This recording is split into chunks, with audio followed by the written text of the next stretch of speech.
आता आपल्या आवडत्या मालिकेचे संपूर्ण भाग मालिका प्रसारित झाल्यानंतर लगेचच पाहू शकता फक्त सन नेक्स्ट वर. भारतातील प्रेक्षकांसाठी मोफत सेवा. म्हणजे त्या हॉस्पिटलच्या बिलावरती तुमचं नाव होतं.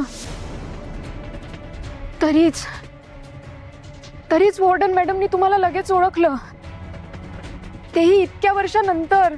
कसं नाही ओळखणार ग? ती आमच्या हॉस्पिटलमध्ये आली होती तर तिची डिलिव्हरी मीच केली होती.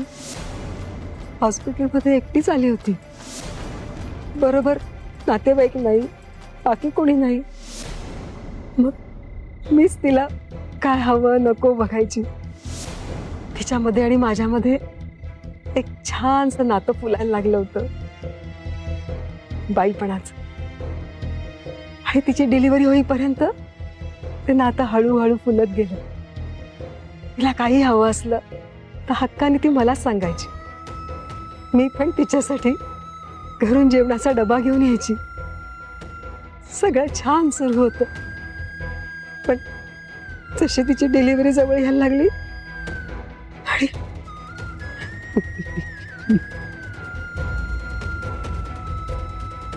मावशी अहो सावरा स्वतःला. मला सांगा, त्यांची डिलिव्हरी जवळ आली आणि नंतर काय घडलं? कारण याच सगळ्या घटनांमुळे ना माझ्या आयुष्यात लई मोठा प्रॉब्लेम निर्माण झालाय. प्लीज सांगा मला काय झालं त्यानंतर. तिची डिलिव्हरी जवळ आली आणि एक दिवस तुझे सासरे सरपोतदार साहेब हॉस्पिटलमध्ये आले.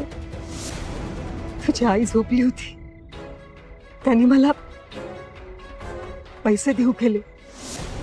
त्या काळी ती बरीच रक्कम मोठी होती, पण मी त्यांनी सांगितलेलं काम करायला नकार दिला. पैसे नको म्हटले तर त्यांनी मला जीवे मारण्याची धमकी दिली. मी घाबरले आणि मला पैशाचा मोहही सुटला. आपण सरपोतदार साहेबांनी तुम्हाला पैसे का देऊ केले? कारण वॉर्डन मॅडमच्या पोटी जन्माला येणारं बाळ सरपोतदारांच्या हवाली करायचं होतं.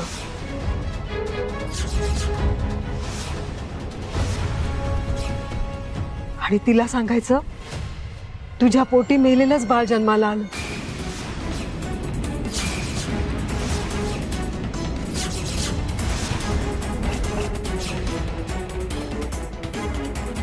काय?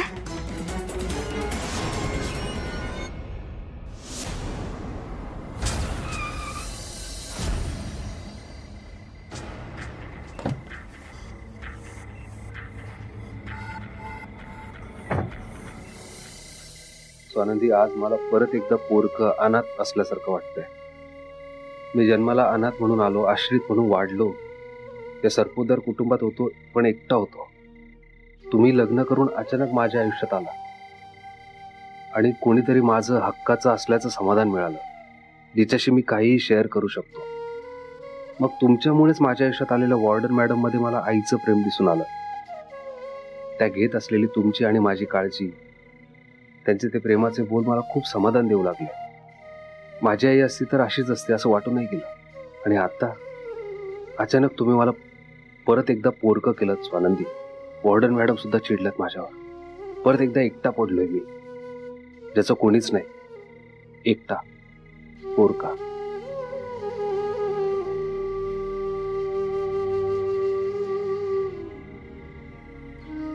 स्वानंदीने मला परक केलं असलं तरी नवरा या नात्याने मला त्यांना शोधणं, त्या जर संकटात असतील तर त्यातून बाहेर काढणं हे माझं कर्तव्य आहे आणि मी ते करणार. जोवर स्वानंदी सापडत नाही आणि त्या सेफ आहे हे कळत नाही तोवर मी त्यांना शोधत राहणार.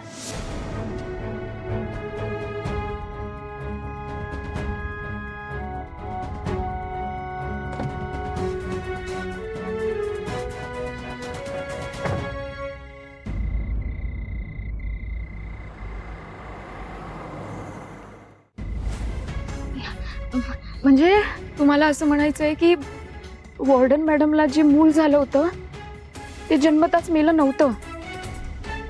तुम्ही त्यांना खोटं सांगितलं की ते मेलंय, पण खरं तर ते जिवंत होतं. मावशी मावशी ते ते ते मूल जिवंत आहे ना? कुठे आहे ते मूल? तुम्हाला काही माहिती आहे का मावशी? प्लीज प्लीज सांगा ना मला त्याच्याबद्दल. मला त्याच्याबद्दल काहीच माहित नाही ग. हा, पण पण तो मुलगा होता आणि सरपोतदार साहेब त्याला हॉस्पिटलमधून आपल्या घरी घेऊन जाणार होते असं म्हणाले होते. त्या मुलाचं नंतर काय झालं मला काहीच माहित नाही. नंतर मी त्याला कधी भेटलेच नाही. मी माझं नाव बदललं, ओळख बदलली आणि नवीन ठिकाणी कामाला लागले.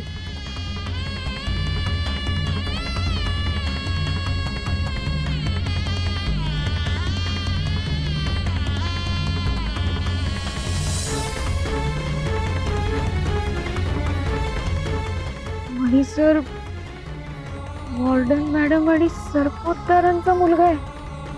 तुमच्या हातावर आणि मॅडमच्या हातावर सारखी खून आहे. हे बघा.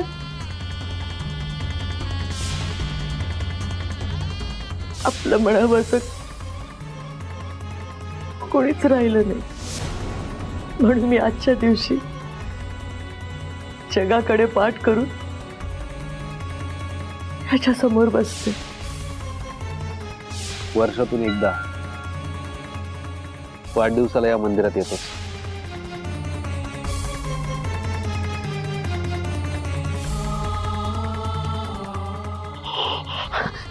मावशी मला एक सांगा. त्या वॉर्डन मॅडमच्या हातावर ना इथे इथे खून होती, जन्मखून. तशीच खून त्या त्या बाळाच्या हातावर होती. हो, मायलेकांच्या हातावरती सारखीच जन्मखूण होती. पण हे तुला कसं माहित?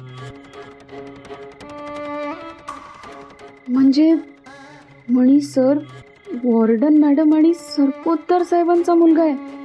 सांग ना, तुला त्या जन्मखुणीबद्दल कसं माहिती आहे? कसला विचार करतेयस? मावशी, कारण मी त्या मुलाला ओळखते. तो मुलगा जिवंत आहे आणि आता 30 वर्षाचा झालाय. काय सांगतेस तू? तुझी आणि त्याची कशी ओळख? कारण तोच मुलगा आता माझा नवरा आहे, मणी. म्हणजे आई आणि मुलगा समोरासमोर आहेत, पण त्यांची ओळख नाहीये. आणि आता ती ओळख पटणार आहे आणि ती तू पटवून देणार आहेस.